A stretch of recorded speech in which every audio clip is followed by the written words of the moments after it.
want to share, just some rationale for these recommendations as a whole?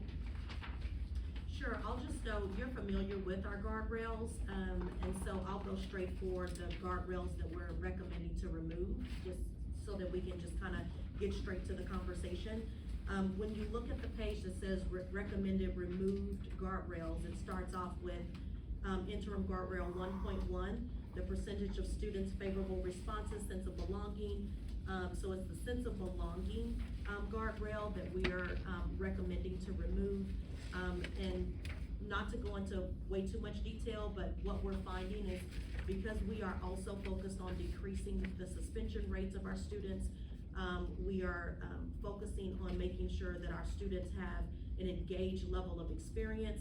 It's actually hitting those two guardrails already, because in order to decrease suspensions, we have to actually create an environment of restoration, an environment where students are, problem solving, and they are feeling a sense of belonging in their school, so that their discipline is different. So we felt like some of this was duplicative, and we could actually be spending our time on other areas of focus that can actually get us to the outcomes that we are really driving and striving for. So also, when it came to the sense of belonging, as well as the guardrail 2.2, classrooms observed implementing consistent, effective social and emotional teaching practices, what we've also found is that our TLE, so the way in which our teachers are evaluated, those areas are already a part of our TLE, which is our teachers evaluation rubric. And so again, it's duplicative, because in order for our teachers to demonstrate a high level of what they would get as a high ranking or proficiency, we go in and look for evidence of meeting these first two. And so what we've also found in practicality, we found that our leaders are having to spend a lot of time going in to actually monitor, do a lot of check off, do a lot of going into classrooms, looking for things, when we actually want to make sure that strong instructional practices are being looked for and looked at. And so again, how much time do we have to spend on one thing versus another? The amount of time that our teams were spending on this versus time they needed to be spending, really making sure the instructional chop was there, really making sure we're hitting our standards, making sure that our students are feeling a sense of belonging through a decrease in them being suspended out of school. I'll turn it over to team. I'm not missing anything regarding our change in guardrail 1.1, 1.2, and 1.3. Okay. All right, so that's the reason that we're recommending those to be removed. When it comes down to the percentage of PSAT designated AP ready, enrolled in AP courses, as well as the others, again, these strategies that are in these guardrails, I'll say yay for us having these guardrails, because it baked in a strategy inside of our post-secondary readiness team and our academics team, where we are actually doing these things now as a part of our overall district strategy. So I would say it was definitely a plus that we had these guardrails, because it really put our teams in a position to get very laser-like focus on all of the prerequisite and requirements that we need to have our students exposed to for post-secondary opportunities. Now I can say that it's actually a part of our full academic strategy for secondary. Secondary team members, do you all want to add anything to that? Am I hitting that? Where we don't necessarily even need those guardrails now, because it's baked into people's job descriptions and work. Okay. And then the last one, the 9th through 12th graders participate in hands-on financial literacy.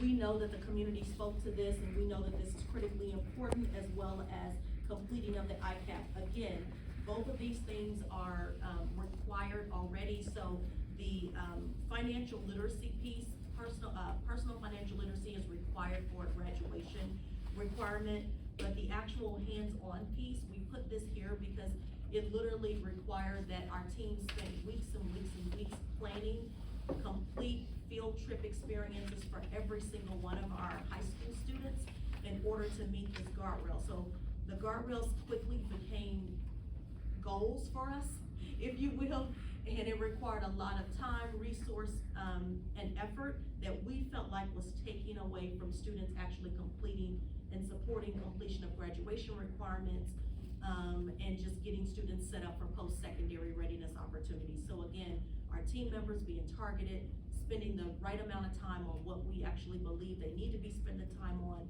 so that we can actually increase our graduation rate and increase our students' post-secondary readiness. ICAP is a requirement by the state, so that's much like financial aid. It's a must-do anyway, because we've gotta actually get that done in order for students to graduate from high school. So again, it's baked already into our secondary strategy. It's part of the work of our school counselors. It's part of the work of our secondary team, is to complete the ICAP requirements. And so that's going to be a goal or a guardrail that we reach anyway, because it actually speaks to our students graduating from high school. So is it also safe to say that part of the reason these need, that you're bringing these forward, is that it's part of the overall intent to be even more focused on the other aspects of the strategic plan? That is correct. It gives us more of an opportunity to get laser-like focused on the goals that are set by the strategic plan with time, effort, resource, because we definitely wanna hit those goals. And then what we found in some of these guardrails is that these are what's called the enabling conditions that we have in place to get us to meeting those goals. And so what we are appreciative of from the board is this push around these guardrails in the years that we have had these guardrails, because now it's truly a part of our district strategic, our school strategic work. So their individual site plans already have these areas pretty much baked in, because we know that they're a part of the requirement for graduation. So, I would say that these guardrails that are being removed have done their job. So what I'm going to suggest is that we may need to have you on call maybe after lunch. Are you guys all actually here after lunch? Or you, okay. Awesome. If we have more questions, do you have anything you need to ask right now, or can it wait until, okay?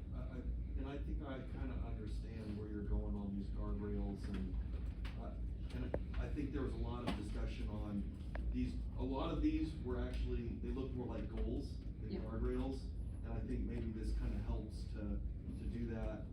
My question, the only question I might have is just, you know, it sounds like we're gonna just have two sets of guardrails, and is that sufficient to be able to make sure that we're, you know, not, achieving, we're not leaving something out in order to achieve the goals, and maybe those aren't the right guardrails. Was there something else that maybe was thought, hey, there's something else we should have been doing? Yeah, that's for us. Yeah, so that's my question I wasn't from that. involved in the initial planning, so there will just be these two. So I would say we can actually talk about that just collectively, after, and if you guys don't mind, we will reach out, I'm sure Sarah can reach out to you if we need you at all after our break. Did you have something you want to share? Yeah, could I just confirm what I'm hearing from you all too is, we're generally in alignment with the goal proposals. We do wanna be very specific with language and make sure we're not saying spring or whatever, but we're saying here's a specific month. And for the interim goals, where we have MAP as interim goals leading up to OSTP, we want those to be specifically related to economically disadvantaged students. We would like you to We'll target entertain that. We would like, we're requesting you consideration. Perfect, so we can recalculate that and suggest like different targets and hone in specifically on economically disadvantaged kids. And then, revamp the calendar, the monitoring calendar in alignment with these changes. Yep. Okay, so, yes, thank you all for being here. We are going to take a 5-minute break, and we'll get into executive session. We're not gonna get into executive session. We're not. We don't have a board. Oh, yeah, Right, so we're sorry, just gonna my have apologies. A meeting is allowed under the Open Meeting Act. There's no prohibition on any board members meeting together with council. Does that mean the room still needs to be clear? It's up to you. I mean, I would assume that we want to have a confidential conversation Yes. regarding the legal, Yes. ramifications of our discussion. Yes. So either remove or up to the board. So, it doesn't matter to me, we can move from here, cause there's only a few of us, it's probably easier. Board members, if you want to grab lunch real quick,